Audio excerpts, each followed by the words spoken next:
Hello and welcome to Sensei Podcast. This is Manos Brilakis discussing with leaders in the field of CTO and complex PCI.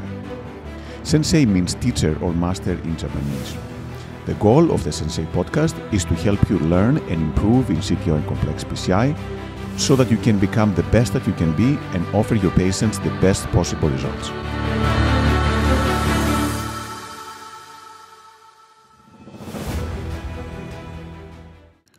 Hello everyone and welcome to Sensei Podcast. It is my great pleasure to introduce Dr. Craig Thompson, who is one of the people who started CTO-PCI in North America, and he's currently the Director of Interventional Cardiology in the Cardiac Cath Labs in Hartford Healthcare, where he's also the System Director for all the interventional programs. So Craig, thanks again, and thanks for joining us today at the Sensei Podcast. Certainly, my pleasure to be here, Manos. My absolute pleasure and honor. Craig, you're the people who taught me on the early stages how to do the retrograde, how to do ADR. You got into this very early. How did this happen for you? How did you become involved in this complex area and actually define it at the very early stages? Yeah, sure. It's a great question, Manos. I finished my interventional cardiology training roughly 2003. In Boston, and my first job out of training was at Dartmouth in New Hampshire. And my first year, the kind of nature of our catch area and referral bias was as a tertiary and quaternary medical center, and essentially for all comers in that geography of northern New England. And so we would see broad swaths of disease ranging from simple to complex. And within my training program, we did virtually no CTO work, none at all. And I don't think we were necessarily unique in the country. So I did a vascular fellowship. I'm doing CTOs right and left, and legs and iliacs and lower legs and so forth, but not in the coronaries. I could probably count that on a single hand. And generally speaking, in that era, somebody would be, a patient would come in with some syndrome. They would have ischemia. They would have symptoms. They would probably be on good background medical therapy, and an angiogram would be taken. And the logic slash excuse is, oh, well, they're collateralized. So they're either collateralized or not collateralized, but there's always a reason not to do the total occlusions, even though that they're in the lab. And one of the things throughout my training and in my early formative stages, when I became an attending and independent, was seeing these patients that were essentially suffering. And they would be back, and it would be, and tell me if you've heard this before, anybody on the podcast, is they've had 5 angiograms in the past 8 years, 3 of which they've had interventions. All of them have been the low-hanging fruit. So it's diagonals, it's OM, but the entire time that they keep coming in this 8 years where the quality of life has deteriorated, they've had inferior ischemia and a CTO of the right coronary, or something to that effect. I mean, just take that as an example. And I was seeing this, and it became so apparent to me.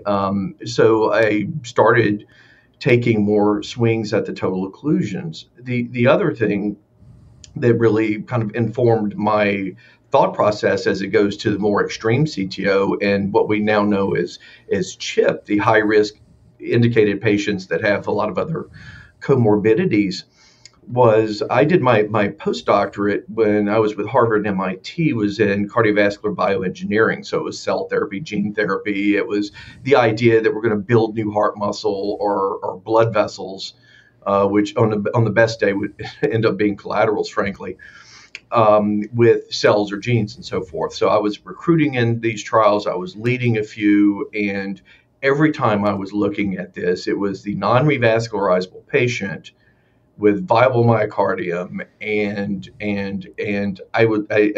eventually it just became so apparent. Simple things are simple. It's, well, heck, I'm trying to grow new heart muscle, recruit heart muscle, or I'm trying to grow blood vessels with this little dream of injecting these cells and genes, and every single time they've already have a pathway in there.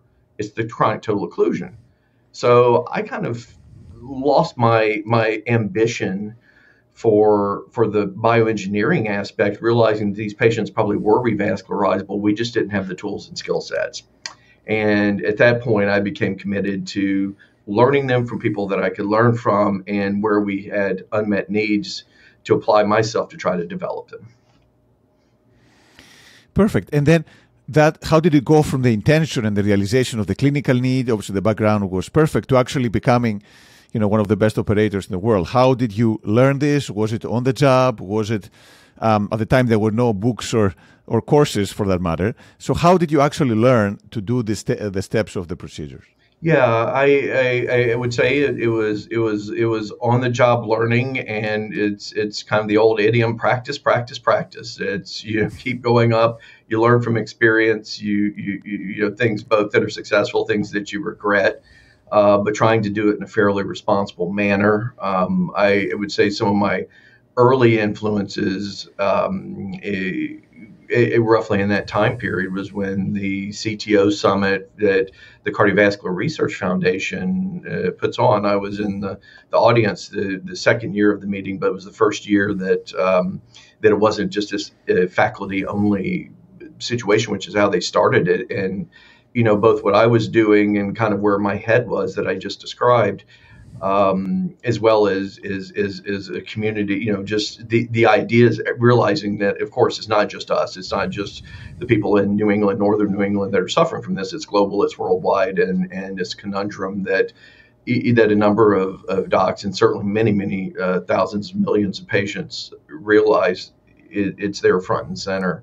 So that created an inspiration to me. And much like yourself, in those days, I drew, when I was trying to draw outside of my own experience and skill sets and the technologies at the time, it was learning from those that have been there before, have done that before.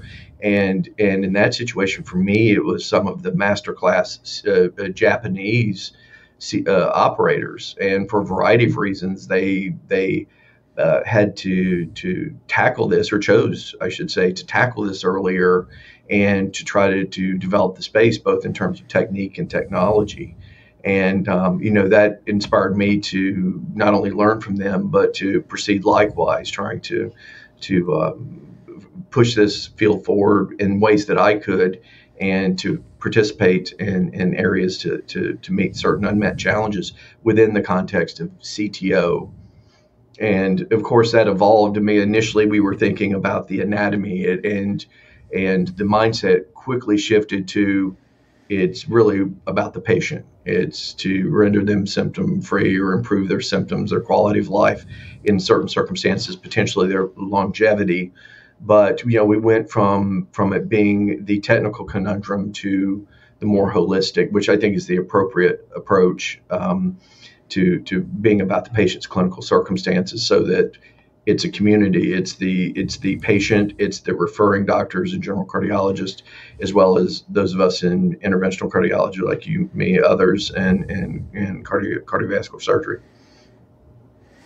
So, Craig, you're one of the few people who can bridge the practical aspect, being excellent with the technical part and the clinical judgment part, but also with the academic part, putting it in paper, publishing, presenting. You're the key architects of the hybrid algorithm. You have your own book of interventional cardiology. So clearly, you've been very, very productive. And I still remember your first retrograde paper, one of the first in the world, that really opened up the avenues down the line. How did that help you, or how did that blend with your clinical expertise? Yeah. I think a little bit of the sharing and participating was how I've been hardwired for a long time. I mean, even from medical school and my internship and residency, is I had a goal to participate broadly in innovation and the academic environment, being able to give back in ways that I could. And that actually is one of the things that motivated me to move from Mississippi and to gather new experiences and new skills and new contacts and so forth. When I got into the Harvard system and moved to the Northeast, and and into device development with mentors of mine, such as Dr. Steve Osterly, who used to be at MGH, which is where I was, Massachusetts General Hospital, and Stanford, and subsequently helped run Medtronic for a while. These people, kind of help guide me and help breathe life into that ambition to give back. And you mentioned that retrograde paper. Funny thing happened on the way to the store. Is I gotten honored to be for one of the companies on their global or their Americas, North and South America advisory board at a fairly young age, and I'm walking, and this was after I started doing some retrograde. It was before hybrid and ADR and things like that, but I'm kind of starting to try to just get my mind around that technique and approach, and I going to get some coffee during a break, and I run across this guy, kind of loud, confident, verbose, and really sounded like he knew what he was talking about. And as I walked by his laptop, and he was showing a couple of friends of ours that you and I both know, a retrograde CTO procedure, and I did a double take. I'm like, wait a minute, I'm the only guy doing retrograde in the U.S. or something. So I sat down and talked with him, and his name is Bill Lombardi, Professor Bill Lombardi now. And we became fast friends. And the first thing, we used to joke that we would have meetings at the conferences before anybody knew who we were, before we were speaking on the podium and doing things like this. But what we did know is that we would go to meetings, we would sit together and see what was happening on the podium. And it was a lot of confusion. There really wasn't direction there. And we really thought we could contribute a lot to it, and particularly since we were working on a few of these innovations independently, we joined forces and used to joke we would sit at the maybe go to a bar and have a beer or something after the conference, and it was the meeting of the U.S. Retrograde CTO Club. And but from there, what we realized is not only in the context of innovations that we could bring forward, but what is our collective experience, and we pulled that together in that particular paper that you were talking about. But it was kind of it was in many ways a real catalyst for a lot of activities that have occurred in my life, his life, your life, everybody's life since then. It really was.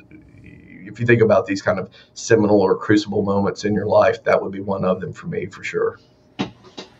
So the lesson is, when you walk in a meeting, just look around, see what's going on. You never know. You may find your partner for the remaining of your life. You never know. Yeah, I think having and I don't profess to always have this. I try to be good about it, but I think life's about timing, and I do think that there's having a keen eye or a keen ear for these things, so that life doesn't pass you by. I mean, I think we can talk about luck, but I think opportunity favors the prepared mind, and we kind of create the world we live in just to a great extent. And so I think and we're also more productive in areas of life, whatever it is. It could be gardening, it could be CTO and patients or whatever, but we do best in areas that we're passionate about. And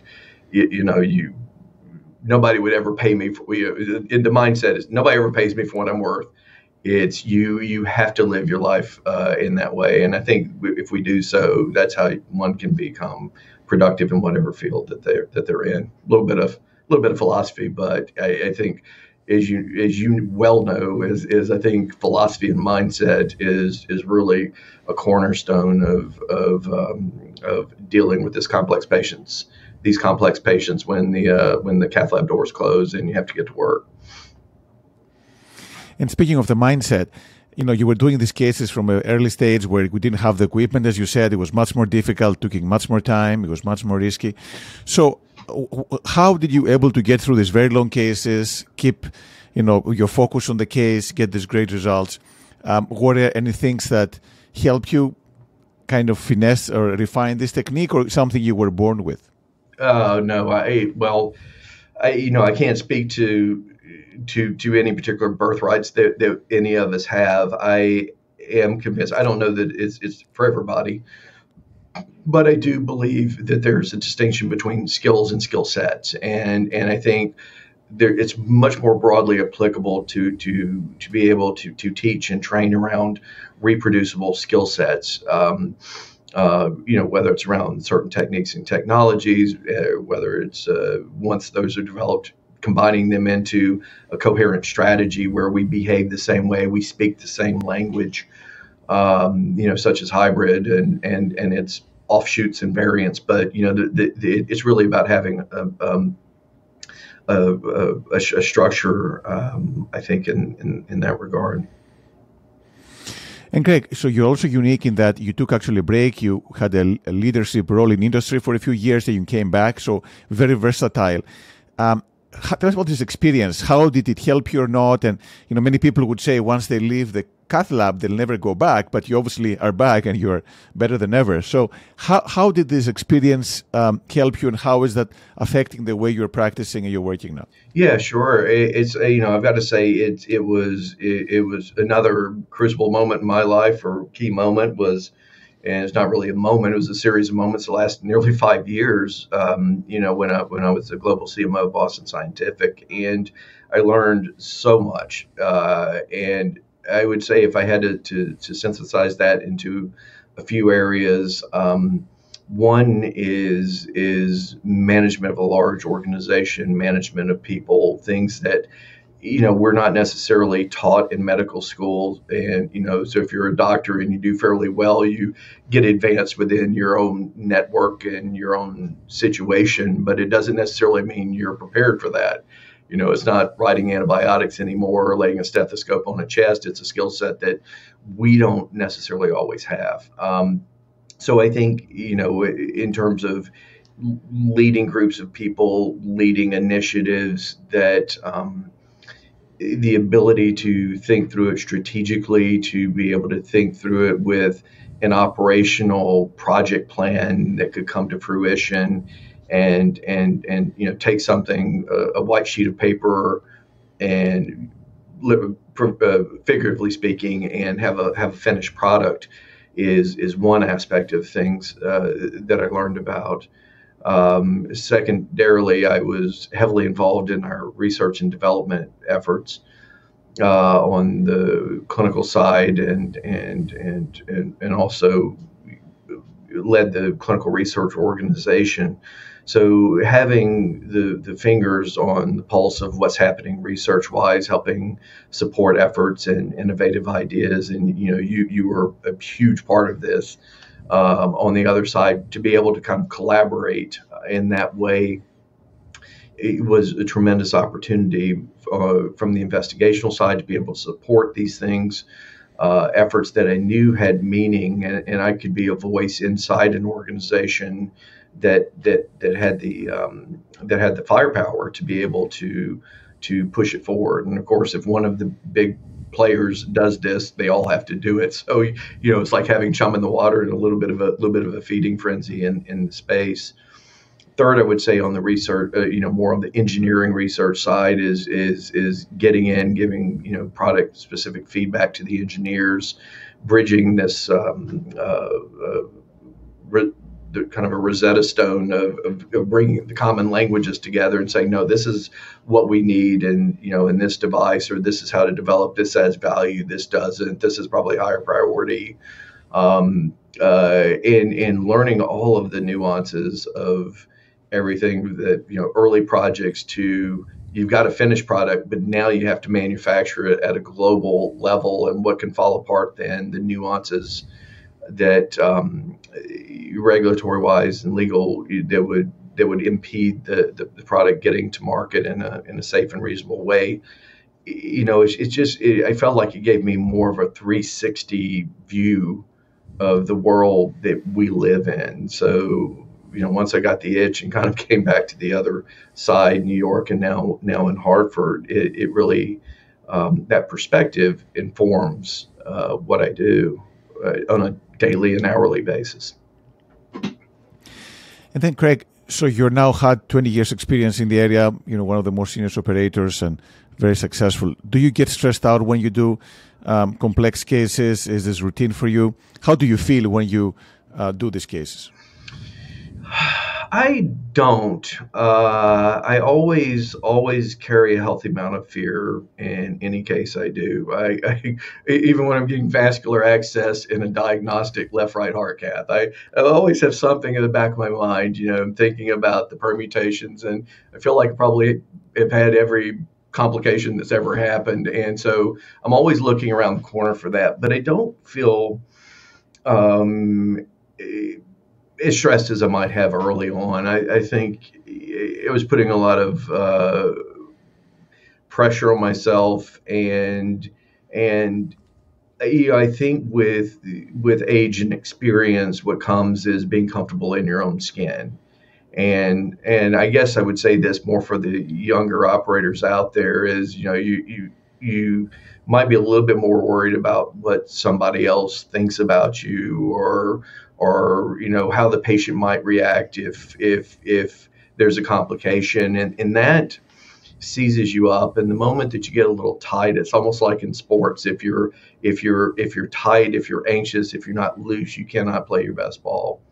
So, these days, I feel a little bit more comfortable in my skin. I completely own any trouble that I get into with patients. Not that I didn't then, but I don't really carry a shame factor. I try to adequately inform them before, during, and after about what's going on. And I've long kind of lived by this motto that failure is not an option, and I still believe that, because I think the mindset with something like CTO is that you have to be resilient, you have to be persistent, but recognizing probably more acutely these days that failure complications is a failure mode also, and that you do want to live to fight another day. So being able to kind of have that more balanced viewpoint with more experience is comforting. So, I would say for early operators, just realize it takes time, it takes practice. At that point, I was probably anxious because there wasn't a community of people around me doing this.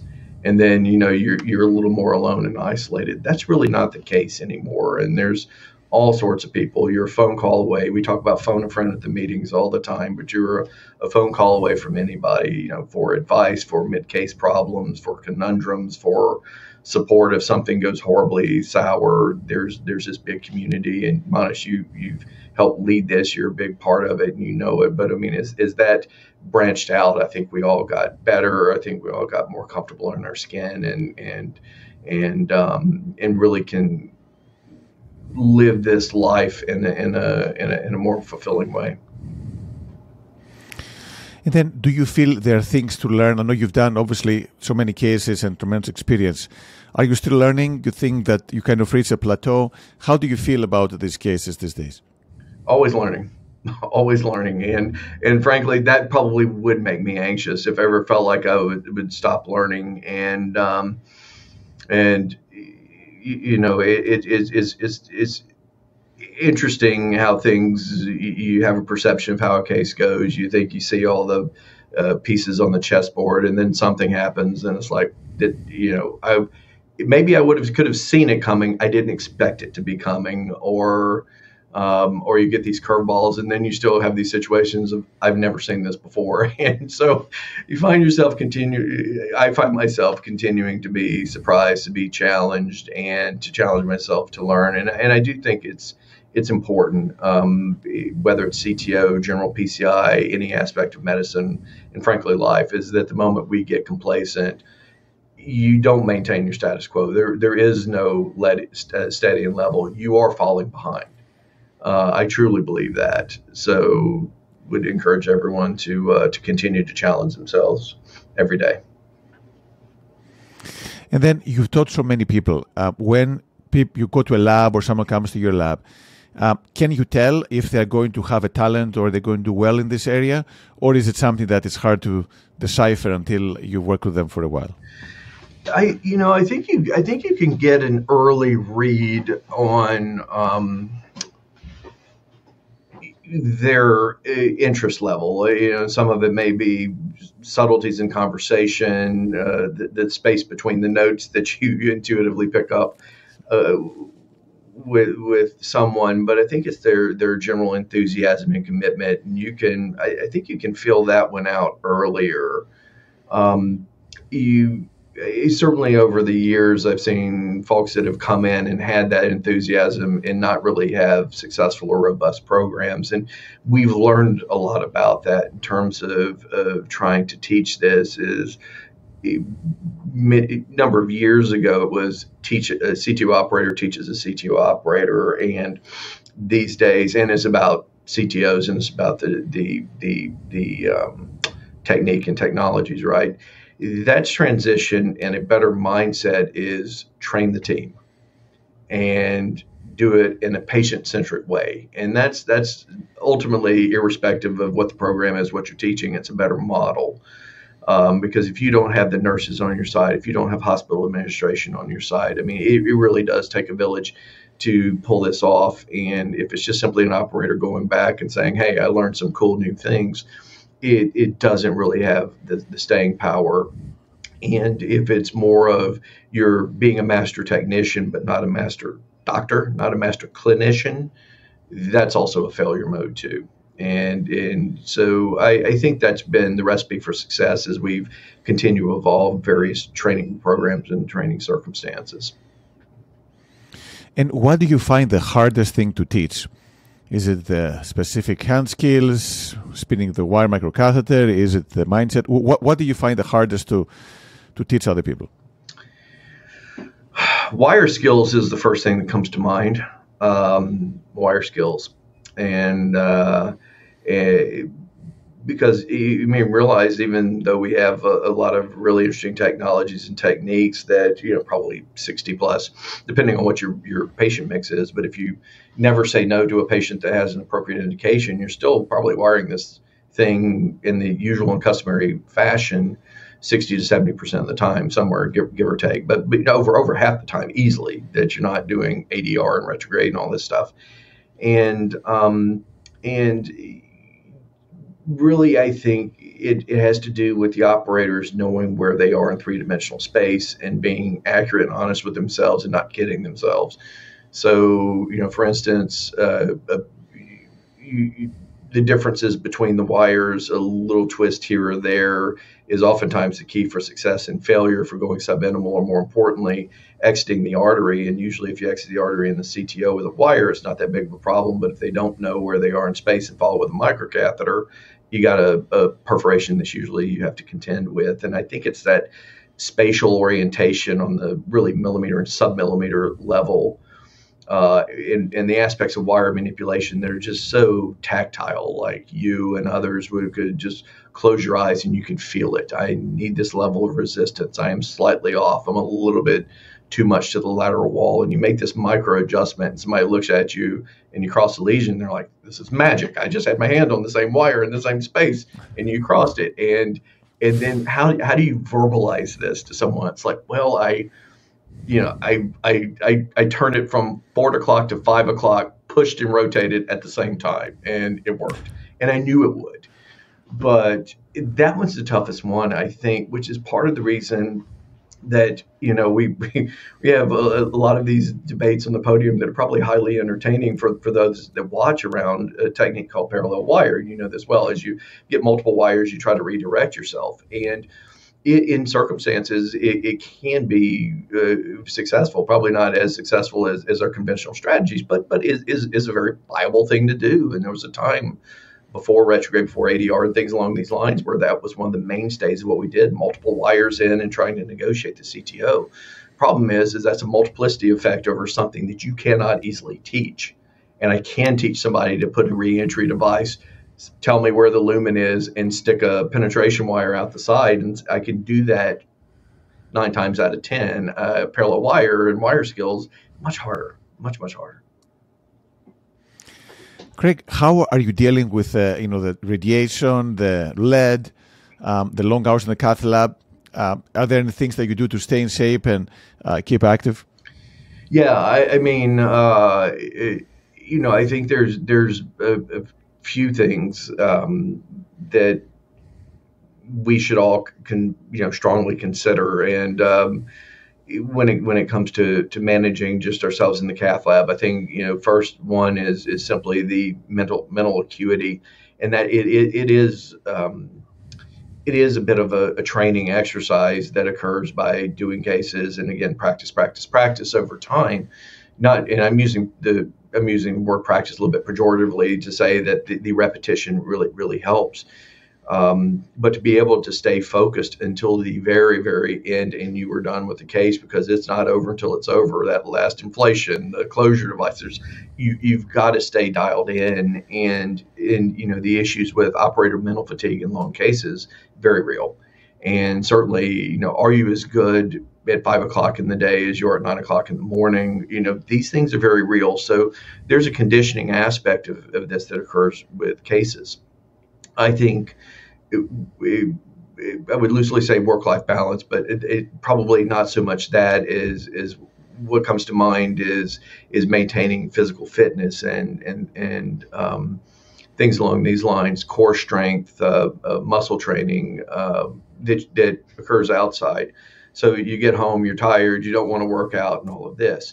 Well, fast forward and go to the meetings, the interventional cardiology meetings, and look at some of our colleagues that are senior to us in age and the kyphosis and things along these lines that happen.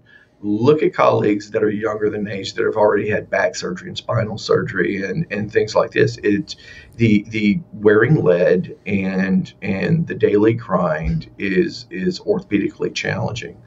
So the key is to try to be lead free. So there are technologies, one of which that comes to my mind is Rampart Medical. There's others that are out there in the space, but to try to actually get us out of lead, keep the cases fairly short, maintain your physical health, be mentally sharp, and remember life's a marathon, and these things about managing the radiation away from this orthopedic occupational health thing, incredibly important. It's hard to really pin down what the number is, but you don't have to make too many phone calls to your colleagues to really see people that are having atypical left-sided cancers, that are getting cataracts, that are having these disease states that are these effects that occur from our own radiation exposure, much less what we're doing to the patient. So we can say for a given patient, lifetime exposure, a couple of repeats within 6 months,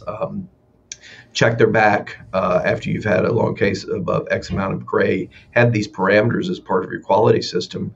But when you're thinking about yourself and the team is, if I'm doing 20,000, if I'm doing this 20,000 times and my patient's done it once, my risk window for radiation induced health issues is much higher. And I think we have to be really cognizant of taking care of ourselves. If we can't do that, we can't take care of our patients or anyone. Craig, what are you most proud of so far? Professionally speaking, I would say being part of the development of a broader community that thinks and behaves in a like-minded way.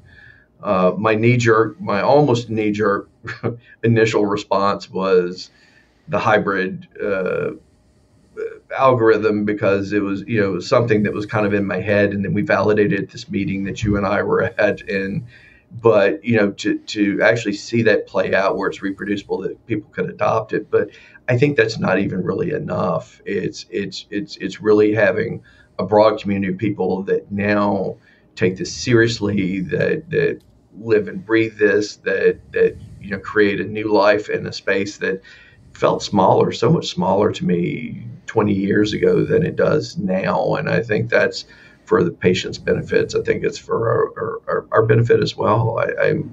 I'm just happy to have been some part of that. And then what excites you for the future? Are there some things that you look forward that you're really excited about? Oh, I don't see breakthroughs in terms of something that's going to be a total, complete paradigm shift. I think our seismic event probably has occurred recently, and I think what we're going to be looking at is progressive, iterative improvement. I think the opportunities are really around education and potentially things that have thus far been a little bit out of our scope, such as is getting healthcare systems, regions, countries aligned with this initiative so that there are not these kind of perverse disincentives to being able to collaborate, refer patients, that we could all have a common platform to be able to continue to develop this space together. I would say that's probably number one. If there is a breakthrough, it would be I think, to be able to have some technology, probably would be a technology solution that would allow operators that are less experienced, that will never really have the opportunity to get this extensive skill sets that we need now, to be able to have a reasonable, safe attempt and open a lot of CTOs, refer their failures or patients that don't fall within a narrow scope to the expert centers. And I think that would allow for better distribution and segmentation of care. So that could be a potential breakthrough, but that would that's a technology that doesn't exist yet, or might in a certain way, but I think we'd have to rethink how we utilize these. Perfect. And then just a couple of final questions. In terms of your personal life, any favorite books or favorite movies that you have? Yeah, I'm actually reading this book now, and it's called Mantras.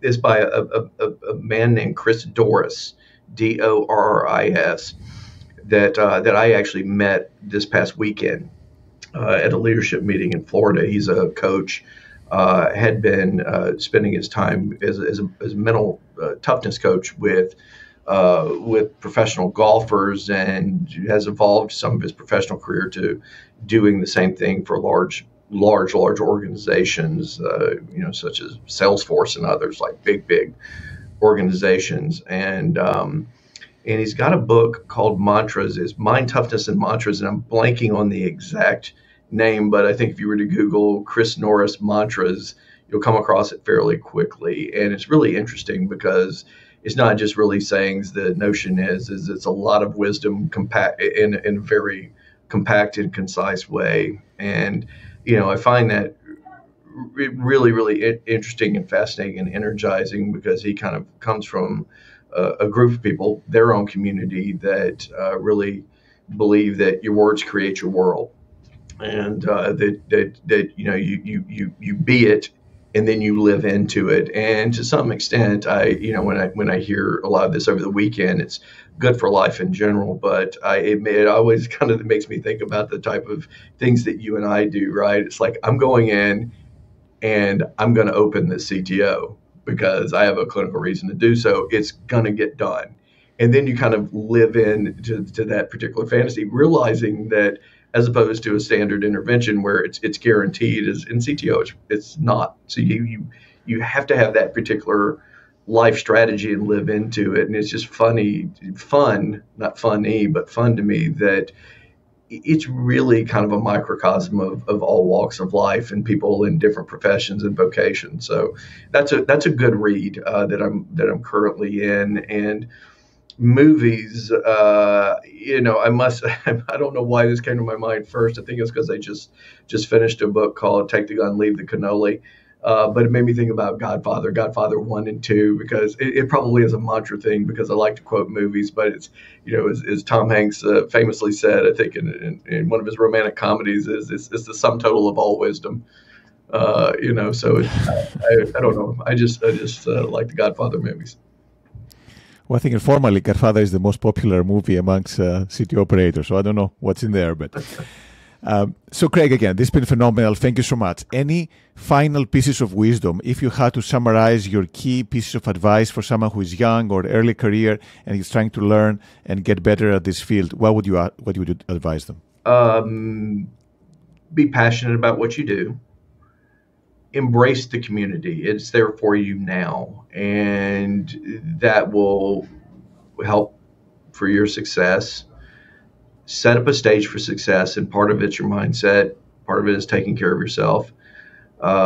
Train the team, and always be patient first. Wonderful. Well, Greg, every time I talk to you, I always learn something, and this was no different. So thank you so much. Phenomenal insights. It's been fun working with you over these many years. Thanks for your help with the algorithms, for running the databases, the studies, all the publications. So thank you so much, and excited to keep on working with you. Absolutely. Same to you as well, Manos. Thanks for having me.